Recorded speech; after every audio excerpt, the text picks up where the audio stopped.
Week 9 of the NFL season kicks off tomorrow. We've got our 3 best bets for you and our favorite prop bet this week.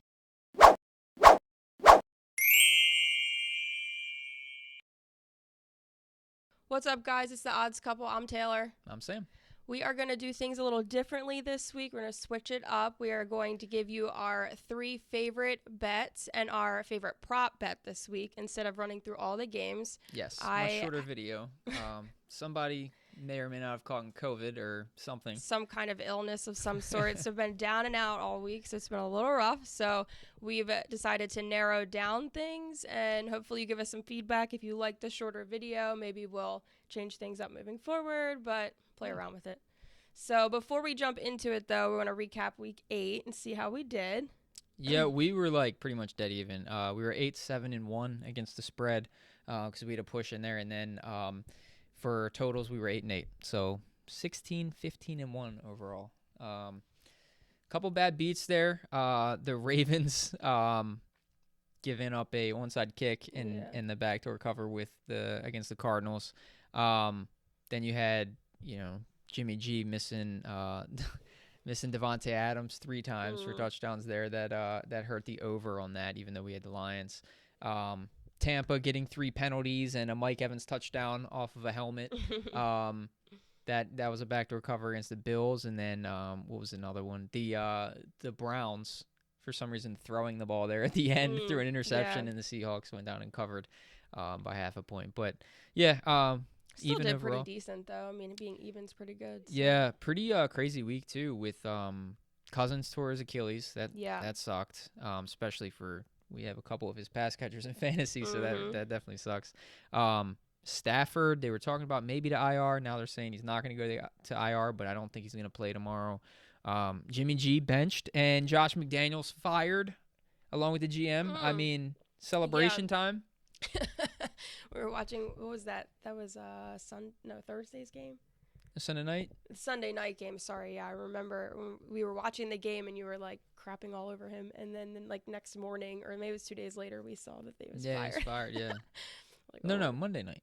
They played Monday night, I think. Was it Monday night? Yeah, it was. I think so. It was further in Chargers, the week. Yeah, Chargers, Bears. All I know is it was like a game by itself. There was no other games. Yeah, it was a primetime game. But yeah, so McDaniel's gone, so that's great. And honestly, I think the Raiders step up. I don't know. This week is a tough one because Daniel Jones is back too, and I like Saquon against them. But anyway, speaking of which, Tyrod Taylor got hurt, and Darren Waller's on the IR. Daniel Jones is back, all that stuff. But anyway, crazy week.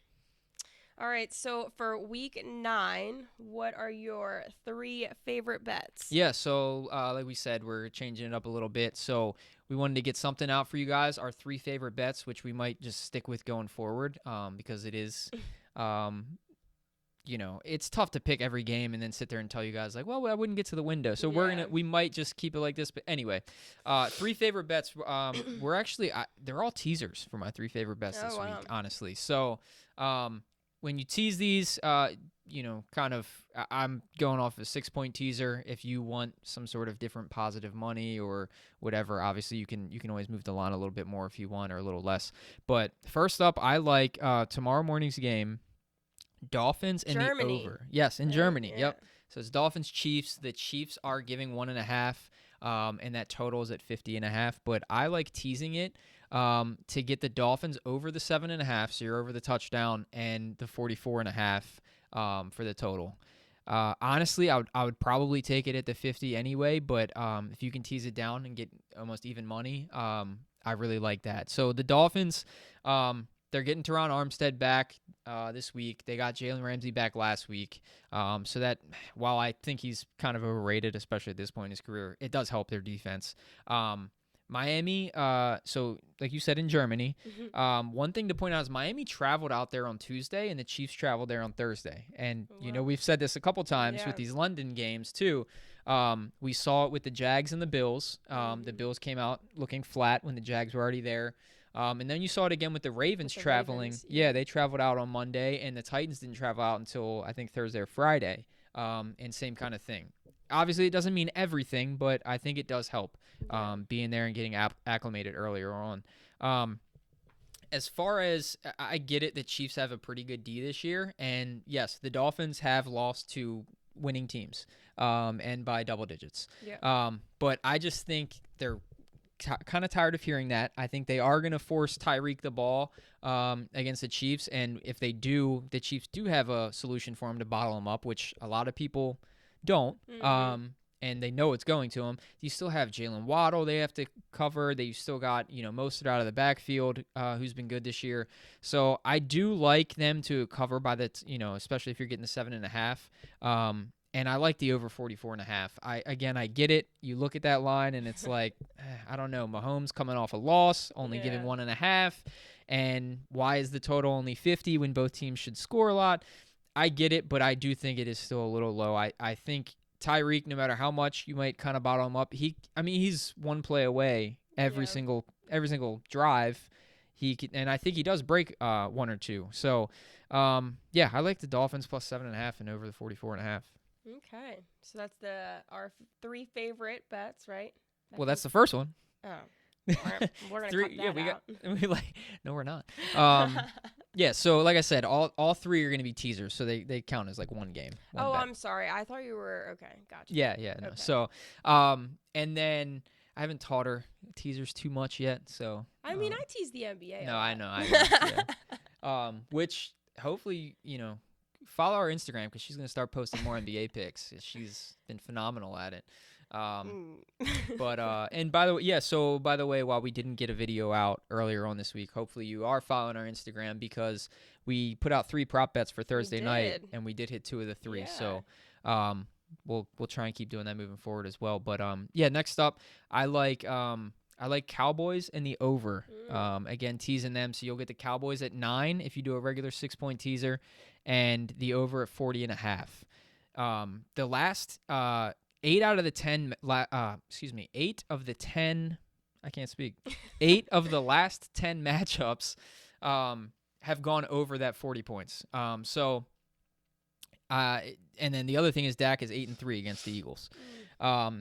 And so one of those 2 games that didn't go over the 40, Dak didn't even play. So it's really kind of like 8 of the last 9 went over 40 points. So I do like a high-scoring game. These teams always seem to do that. Again, Dak has been phenomenal against them. The Eagles obviously could win. It is at home, and the Cowboys play worse, away from home. They tend to play better in their stadium, obviously.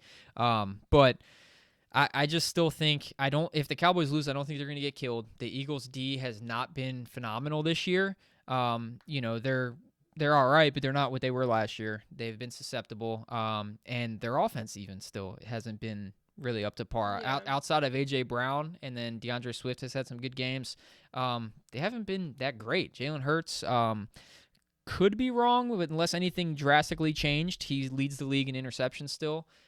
So, yeah, I like the Cowboys, who still have a good D. Still got Michael Parsons. I know they haven't looked all that great in some of their games too with some injuries, but they lost Van Der Esch and they lost their starting cornerback earlier in the year, obviously. Yeah.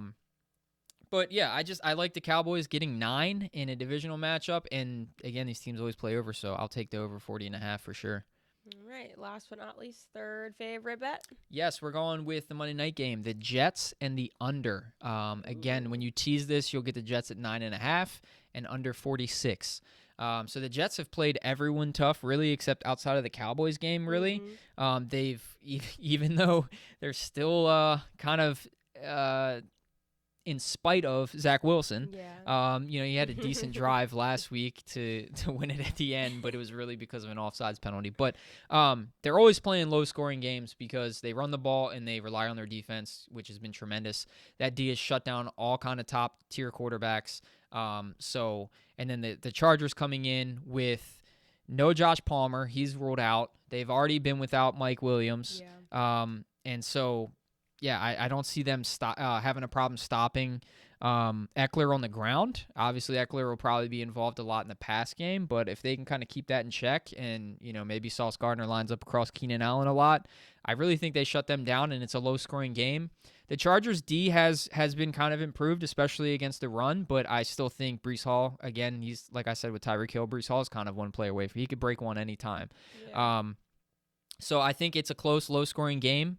Getting, the Jets at home in prime time, who Zach Wilson actually did his best game this year was in prime time against the Chiefs. Yeah, I'll definitely take that 9.5, and I'll stay under the 46 because it seems like the Jets are just always under 40 points. So yeah. And so earlier when we were talking about this, we made a joke because you originally picked these on Tuesday this week, but because I was so deathly ill, we couldn't record. So we were saying oh, the lines probably have changed now, so now we might have to rethink, blah, blah, blah. But these all stayed the same, didn't they? They did, yeah. I went back to just triple check before we started this because we are filming this after midnight. Yeah. Super late. But we want to get a video out for you guys. So anyway, yeah, none of them changed. So that means that they're super locked. They're our real favorites. Yeah, no, but so we do still have a favorite prop. What's the prop? Yeah, bet? I have a favorite prop bet as well. So Wan'Dale Robinson tomorrow, his receptions are set at 3.5. I like the over in that. He hasn't done it his last 2 games, but that's because I think Tyrod Taylor was playing quarterback, and because before that, when Daniel Jones was, he had 4 more catches in all 3 games with Daniel Jones. No Darren Waller. He went on the IR, so there goes their main pass catcher, really, and especially a guy who's kind of the middle of the field, kind of short yardage. A lot of times is what they were throwing to him on slants and drags. So take him out. And then also they're playing the Raiders, who their cornerbacks, especially Marcus Peters, give 15-yard cushions every play. They play so soft. Wan'Dale Robinson is a guy that always catches things kind of around the line of scrimmage. I see some screen passes to him, maybe some swing passes or some quick out routes, which is usually what he does. I didn't even check his yardage because I never like taking his yardage because one game he might have 50 and then the next he has 17. But his receptions for sure, over the 3.5, I like it. It is negative money, as most props honestly are, but either take it with something else you like, or if you're cool taking the negative money, absolutely do that because I think he's going to go over the 3.5. I'm okay taking the negative money. Yes, someone absolutely. over here is not. But you should be. I'll admit that parlays are dumb, and I can admit them, but I just have so much fun with them. And if that's what you gamble for, then great. Obviously, everyone wants to make money, but I'm not against parlaying. I'm against it in thinking oh, yeah, this is a for sure thing. But if you want to have some fun, throw a couple dollars on a couple parlays, absolutely. We almost had a 10-leg winner today. Yes, Embiid, thank you. Side note. Thank you, my man. You finished half assist short of my 10-leg parlay today, so that was fun. Embiid, It wasn't really his fault. like you, but now my fiance is not going to like you, and we can't root for you together because you messed up his 10-leg parlay. It's more so just the NBA I'm mad at. I don't think he played a second in the fourth quarter, so yeah. But anyway, as Harley comes through, all right, Harley's telling us it's time to go. So, quick little video for you guys. We'll, like I said, we'll consider changing the format. Yes, consider. Yeah, I couldn't find the word. It's so maybe late, guys. Maybe do top 5 next time. We have some more time to really put something together, but wanted to get the effort out there at least. Yeah. Anyway, follow us on Instagram.